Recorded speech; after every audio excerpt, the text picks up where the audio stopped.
Table pulao కావాలా? ఎలా prepare చేయాలో చూసేద్దాం.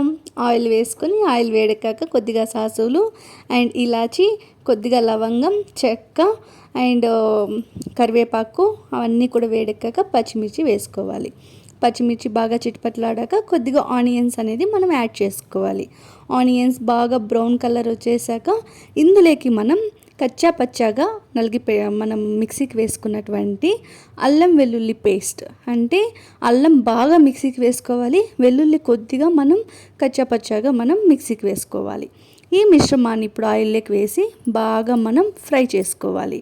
ఈ వాసన పచ్చి వాసన అంతా వెళ్ళిపోతుంది, చాలా మంచి వాసన వస్తుందండి.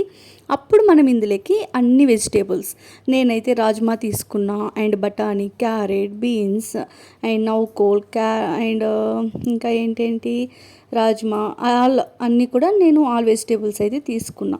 వీటన్నిటిని కూడా మనం ఇప్పుడు ఆయిల్లోకి వేసుకొని బాగా ఫ్రై చేసుకోవాలి. ఆయిల్లో బాగా ఫ్రై అయితేనే వెజిటేబుల్స్కి చాలా టేస్ట్ అనేది వస్తుంది. తర్వాత ఆయిల్లో బాగా ఫ్రై అయ్యాక మనం ఇప్పుడు ఇందులోకి కొద్దిగా సాల్ట్, లేకపోతే నేను ఇందులోకి మళ్ళీ క్యాప్సికమ్ యాడ్ చేసుకున్నాను అండ్ పుదీనా, కొత్తిమీర అండ్ ఆనియన్స్ ఆకులు వస్తాయి కదా, స్ప్రింగిల్స్, వాటిని కూడా యాడ్ చేసుకున్నాను. ఈ మిశ్రమాన్ని మొత్తం బాగా ఆయిల్లో బాగా మనం ఫ్రై చేసుకోవాలి. ఇప్పుడు దీనికి రుచికి తగ్గ సాల్ట్, నేనైతే ఫస్ట్లో కూడా కొద్దిగా యాడ్ చేశాను, మీకు రుచికి తగ్గ సాల్ట్ని యాడ్ చేసుకోండి, ఎక్కువైతే వేసుకోకండి. అండ్ ఇదంతా కూడా బాగా ఆయిల్లో ఫ్రై అయ్యాక లాస్ట్లో మనం టమాటో ముక్కలు వేసుకోవాలి. మనం ఫస్ట్లో ఎప్పుడు కూడా టమాటో ముక్కలు అనేది వేసుకోకూడదు, ఎందుకంటే టమాటోలు వాటర్ అనేది ప్రొడ్యూస్ అవుతాయి కాబట్టి, సో మనకు ఫుడ్ అంతా కూడా వాటరీగా అయిపోతుంది. లాస్ట్లో ఫైనల్గా టమాటో ముక్కలు యాడ్ చేసుకుంటే చాలా టేస్టీగా, చాలా స్మెల్గా ఉంటుంది. అండ్ ఫైనల్గా మీకు గరం మసాలా ఏమైనా ఉంటే వేసుకోండి, బట్ నేనైతే ఏమి యూస్ చేయను, only Teju chicken masala packet అదొక్కటే యూస్ చేస్తాను. మీరు కావాలంటే కొద్దిగా ధనియాల పొడి వేసుకోవచ్చు, గరం మసాలా పౌడర్ వేసుకోవచ్చు, so that's your choice.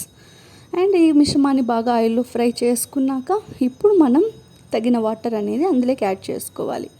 So 1 glass వాటర్కి అంటే 2 గ్లాసెస్ రైస్కి 4 గ్లాసెస్, సో 1 గ్లాస్ రైస్ తీసుకుంటే 2 గ్లాసెస్ వాటర్ అలా యాడ్ చేసుకొని వాటర్ బాయిల్ అయ్యాక సో ఇలా రైస్ని మనం యాడ్ చేసుకొని ఒక 3 విజిల్స్ దాకా మనం పెట్టుకోవాలి కుక్కర్లో.